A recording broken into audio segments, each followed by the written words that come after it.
Genshin Impact has been released for over a year now, and thanks to the constant release of so many characters, who are you, wallet? We've got to experience really diverse team comps, which what makes Genshin Impact really fun. However, though there can be many teams variation, we generally always sticks with the team comps that are the best, leaving certain characters and teams that are never being used, which is why today we're having a video on the top 5 most underrated team comp in Genshin up to date, so that you can have a wider perspective of how underused character can perform and what they can do. These teams can be especially good for free-to-play players because generally they're underused character where many of them will be 4-star characters that you have access to. Now, if you're new to the channel guys, I do a lot of guides specifically for free-to-play players to help you make the best decision when playing Genshin Impact, so be sure to subscribe for more of my videos. And with that, let's jump into the video.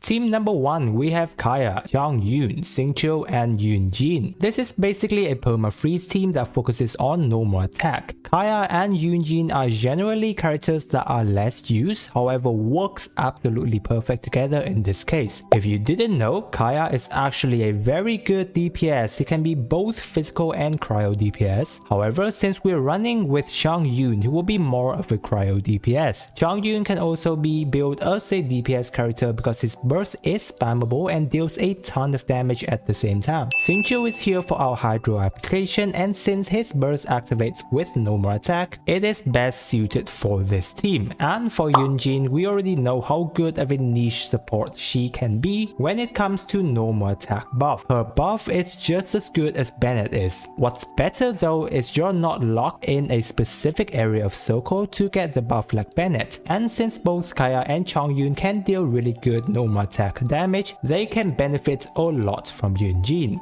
The only thing about this team is that it can be hard to sustain without a dedicated healer. We do have Xingqiu that helps a little bit, and Yunjin with her shield. If you're able to time Yunjin's shield right and parry the attacks, along with keeping the enemies in place from frozen, you can do really well with this team. They can also be a team in which you find it very enjoyable to master if you're someone who wants a bit more of a challenge in Genshin Impact. Team number 2, we have Xinyan, Diona, Zhongli, and Xiangling. Xinyan is probably one of the most underused characters in Genshin Impact right now. I'm not entirely sure why, but she has quite good support capability and potential damage output. And it gets even better as she gets more constellation, especially at her C4, giving physical resistance decrease, which is one of the rarest ability in the game right now, only accessible for some characters. On top of that, her passive talents also give physical damage increase, so without any constellation she can be a decent support already. Xinyan also have access to shield, however it does skills with defense, so you will have to decide whether to go for strong shield or stronger damage on her because her damage still scales with attack stats, which is probably one of the reasons that discouraged from many people using her, but other than that you can perform really fluid in this team. And then we have Xiangling here for pyro resonance and probably going to be our DPS on the team.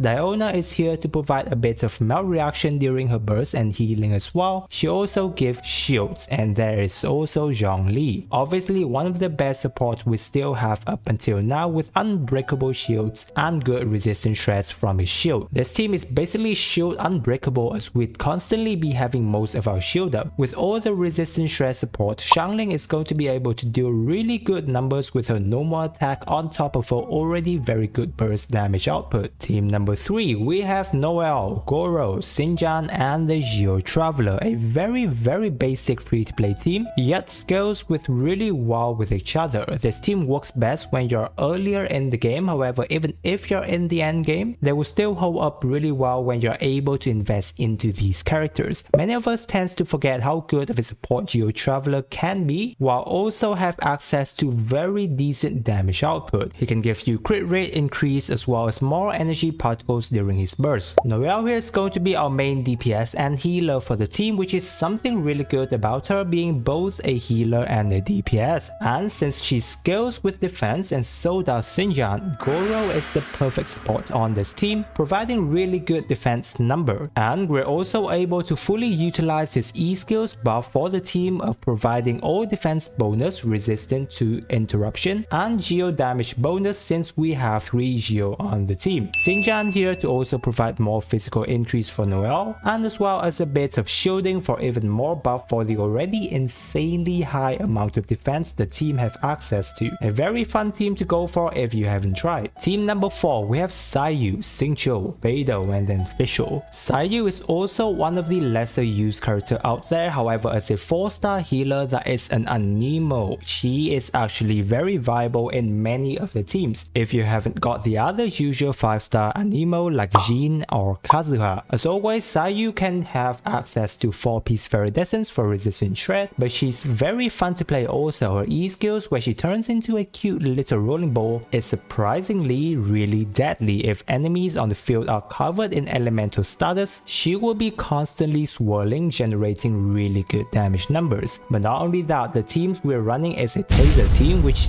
in this specific team is proven to clear the abyss many times. We know that Xingqiu and Beidou are really good characters that provides constant elemental support for the team, and in this case it will be Electro Charge. Fischl here will generally be the main DPS for the team, and since she uses her normal attack most of the time, she is able to proc both Xingqiu and Beidou's burst absolutely perfectly. On top of that, Oz is here to also for more damage output, making all of the character in this team runs together really well. For resistant shreds, it's best to try and have Sayu swirl Electro so that Fischl and Beidou can both deal more damage. And then team number 5, we have Rosaria Reverse Melt team featuring Rosaria, Xiangling, Chongyun, and Bennett. Usually Rosaria is ran in the Perma Freeze team as it's easier to use her that way, but Reverse Melt is also really good. We have Chongyun here who will help consistent cryo damage output for Rosaria. However, if you have Benny at C6 like I do, it's going to be a bit tougher as Rosaria will more likely to be infused with Pyro instead. Either way, it is fine because the main point is to always have Rosaria's burst up because her burst applies really good cryo. Xiangling here for further Pyro resonance and Pyro application, and of course Bennett is here for healing and insane attack buff. What's also good about this team is that generally you'll be building both Xiangling and Chongyun as DPS build for damage output as well. So in this case, even if Rosaria isn't able to melt her damage, the other character will ensure that you will have melt damage reactions, making this team a really fun team to run if you haven't already tried it out. So those are the top 5 underrated Genshin teams that I feel at this point in time. I know that there are a lot of teams out there, so let me know down in the comment sections if you have any other good teams comp that you're running but not seeing any other runs. If you're interested in team builds, guys, I have a whole list of specific character team build for you to check out, so be sure to do so. Again guys, if you're new to the channel and want to see more videos on free to play guides, then be sure to subscribe as I am sure it will help you out a ton. With that, I wish you a super day and I will catch you on the next video.